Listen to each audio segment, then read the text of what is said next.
bat hit ball, right? Bat hit ball.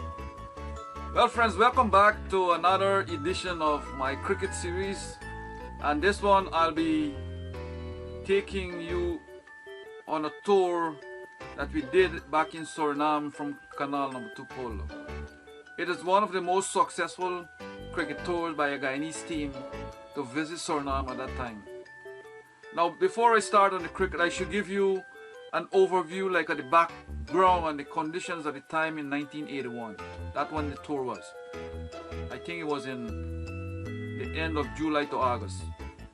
So what was Guyana like at that time?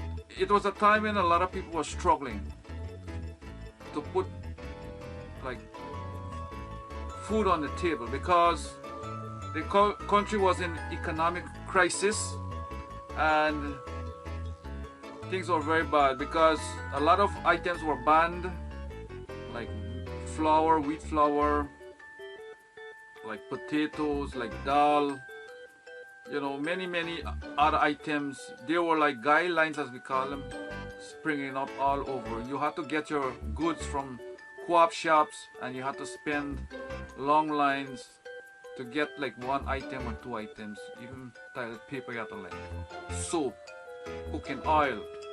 There was a scarcity of basically everything, and at that time you had places like Knowledge Sharing Institute. You would thought that is KSI. You would thought that's like a place to go learn something, but it was not. It was a place to go collect your groceries. You had to line up there. So the whole country was in a mess at that time, and it was in this background that we were making a tour into Suriname. Also in Suriname, at that time, the government was overthrown and Bouters was in the military. He was in charge of the Suriname at that time, and it actually was under curfew. So like, if you were in Suriname, you had to get back, I think by 9 o'clock to your place, your home, or where you're staying. So it was during that time also many Guyanese, like starting in the 70s, moved over to Suriname. So you had a good Guyanese community in Suriname, in every place. And on our tour to Marienburg, there was a large Guyanese community there working on the Marienburg sugar estate. And they were the host of our team in Marienburg.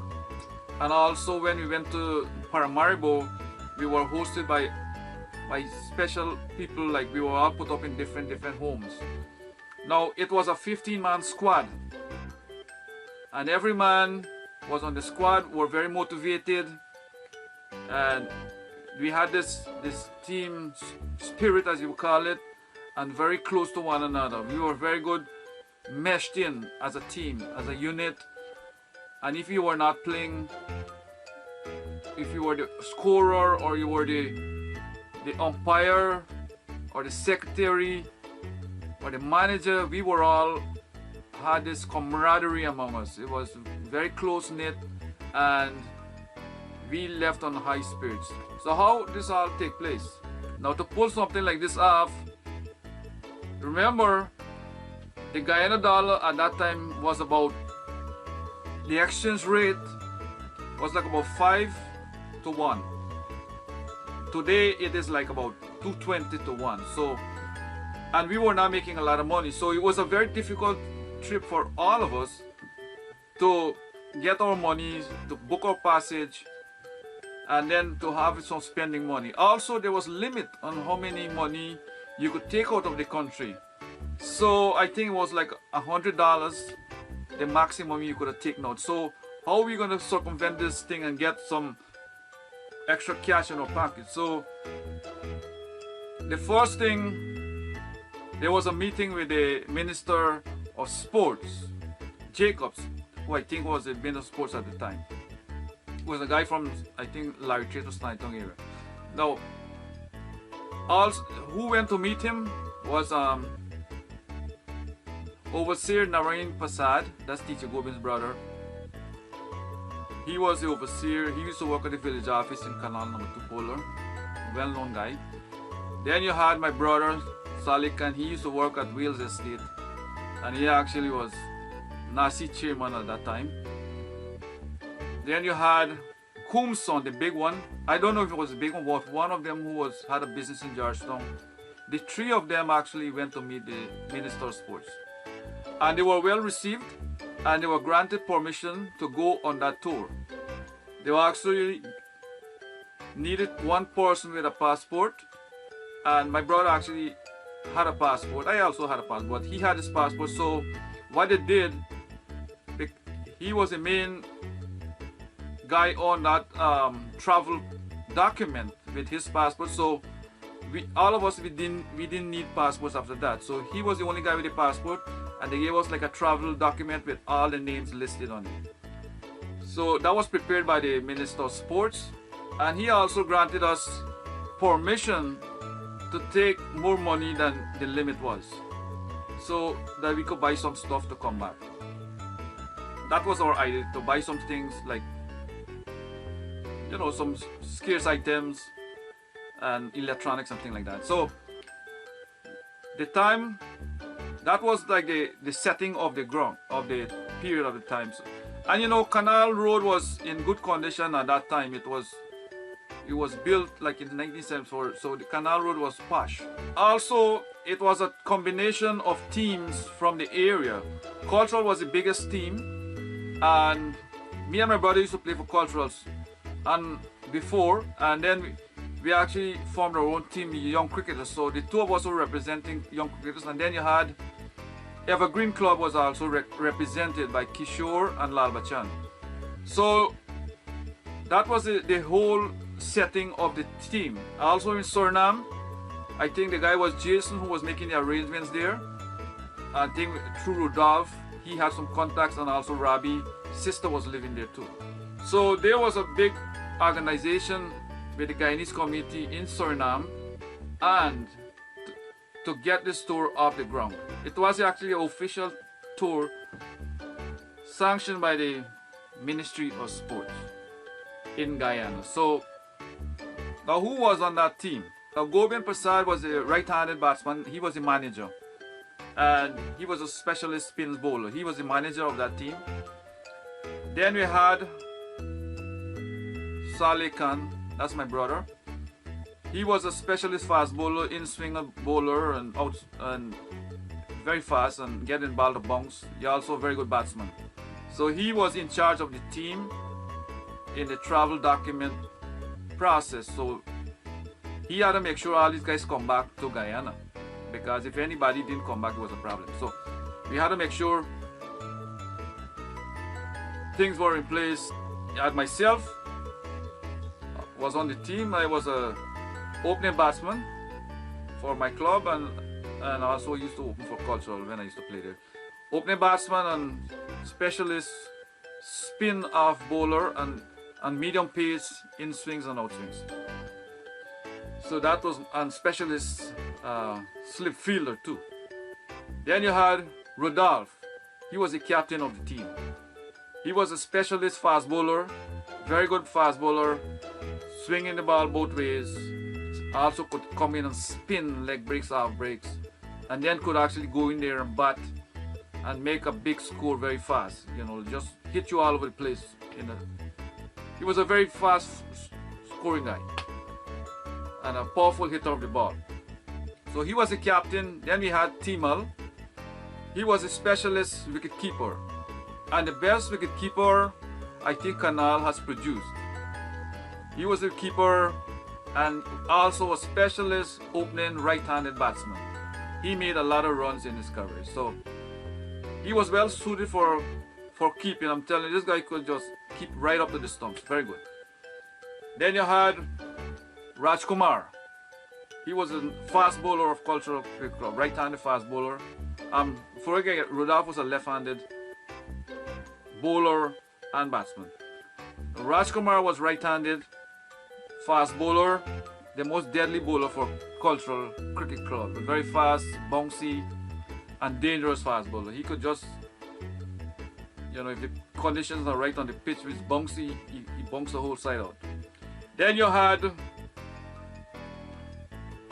Rabi. That's Teacher Gobin's nephew. He was also the Cultural Cricket Club player, very fast bowler, swinging both ways and also batting very well too. So far every guy could bat and some bowl. And then we had Emran, the young guy. He was very good batsman and also could come in and bowl half breaks, leg breaks. Very good player. He actually accomplished a lot afterwards in his life, playing and making a lot of runs. He was one of the talented guys around. Then you had this guy opposite Center Bridge. He used to live there, Lil son-in-law. And I can't remember his correct name now, but we used to call him Mother Hen. He also was a good batsman, and he used to play for Culture. Then we have Ganesh Dishi, Maker's son. He also was a very good right-handed batsman. He actually was like a pinch hitter. You go there and just destroy the bowling, just hit it all off the ground. Then you had Nabi Isahak. Now, he was also a left-handed batsman, young guy, and also a left-handed medium pace swing bowler.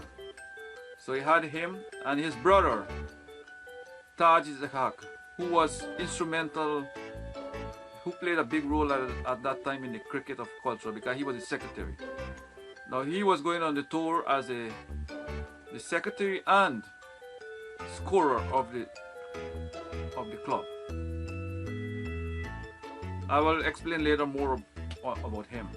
So two brothers there, and then you had Kishore Jagbir. He was from Evergreen Cricket Club. He was a right-handed opening batsman. He used to play with also young cricket, and then when they formed Evergreen, he moved over there. Then you had Lal Bachchan, that's Sonny son. He was also a specialist batsman and also could come in and spin. Then we had the Tiwari. He was like the most experienced umpire in Canal actually. He known as Phantom. He used to live not far from where Teacher Jahur was. Now he was I would say one of the best umpires around, who would make like a good decision and not like taking sides. Now those were the players. So we all get set for that team, for that tour. We got our money, we were now rich, so we squeezed some money and we all packed our bags, went to Timeri Airport, now called CJIA, but it was Timeri Airport at the time, and we flew with Guyana Airways, which was doing direct flights to Suriname.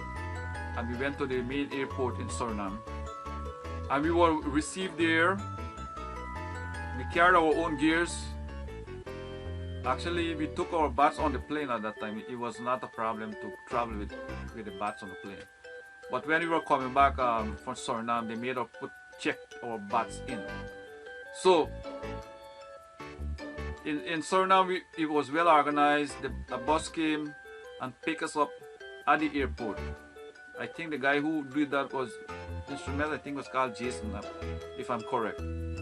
So he took us into Paramaribo. We crossed a river and we headed into Marienburg, which was a sugar estate at that time, and a Guyanese community was actually